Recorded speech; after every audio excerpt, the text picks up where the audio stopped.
एक गांव में एक सुखी परिवार रहता था। उस परिवार में 3 भाई और एक बहन थी। उनके माँ बाप उन चारों से बेहद प्यार करते थे, मगर बीच वाले बेटे से थोड़ा परेशान थे।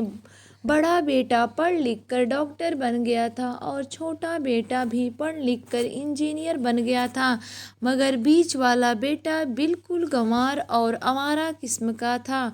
कुछ समय बाद उनके दोनों बेटे डॉक्टर और इंजीनियर ने शादी कर ली और महीनों के बाद ही इनकी बेटी का भी एक अच्छे घराने में विवाह हो गया, मगर बीच वाला बेटा अभी भी कुंवारा ही था। वह अनपढ़ था और कहीं पर मजदूरी का छोटा सा काम करता था। उसको शादी के लिए कोई भी लड़की नहीं मिल रही थी। उसके माँ बाप उससे बहुत परेशान हो चुके थे। अब जब भी उसकी बहन अपने मायके आती तो वह अपनी डॉक्टर और इंजीनियर दोनों भाइयों से मिलती थी, मगर बीच वाले भाई से बहुत कम मिलती थी, क्योंकि वह उसे ज़्यादा पैसे नहीं दे पाता था। लेकिन फिर भी वह अपनी बहन से बहुत अधिक प्यार करता था। कुछ समय बाद उनके पिताजी कि बीच वाले बेटे के बिना शादी किए बिना ही मृत्यु हो गई। उनकी माँ ने सोचा कहीं अब किसी के मुंह से बंटवारे की बात निकले, इसलिए अपने ही गांव में एक सीधी साधी लड़की से मझले बेटे की शादी करवा दी। शादी होते ही न जाने क्या हुआ, अनपढ़ बेटा मन लगाकर काम करने लगा और पहले से कहीं ज़्यादा मेहनत भी करने लगा। अब कोई भी पुराना दोस्त उसको मटर गश्ती के लिए बुलाने आता तो वह मना कर देता। एक दिन उसके डॉक्टर और इंजीनियर भाई ने सोचा कि यह तो गंवार और अनपढ़ है, हम इससे कहीं ज़्यादा पैसे कमा लेते हैं, इसीलिए अब हमें बंटवारा कर लेना चाहिए। माँ के लाख मना करने के बाद भी दोनों बेटों ने बंटवारे की तारीख तय कर दी और उन्होंने अपनी बहन को भी बुला लिया। तभी उनका गंवार भाई कहता है कि तुम लोग बंटवारा कर लो, मुझे जो बचे वो दे देना या ना देना, मैं शाम को आकर अंगूठा लगा दूंगा। तभी उसकी बहन कहती है, अरे बेवकूफ़, तू तो हमेशा से बेवकूफ़ ही रहेगा। ज़मीन का हिस्सा तो आमने सामने बैठकर होता है।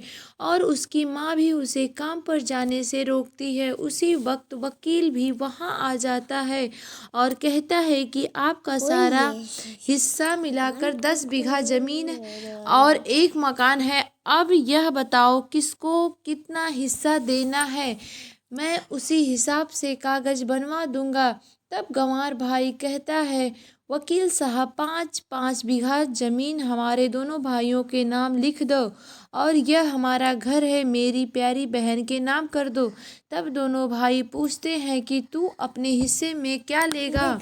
गंवार भाई कहता है कि मेरे हिस्से में मेरी प्यारी माँ है।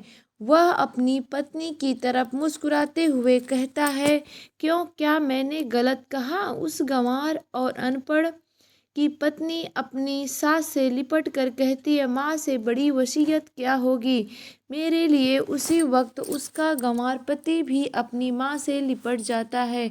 गंवार बेटे और बहू के प्यार ने जमीन जायदाद के बंटवारे को एक सन्नाटे में बदल दिया।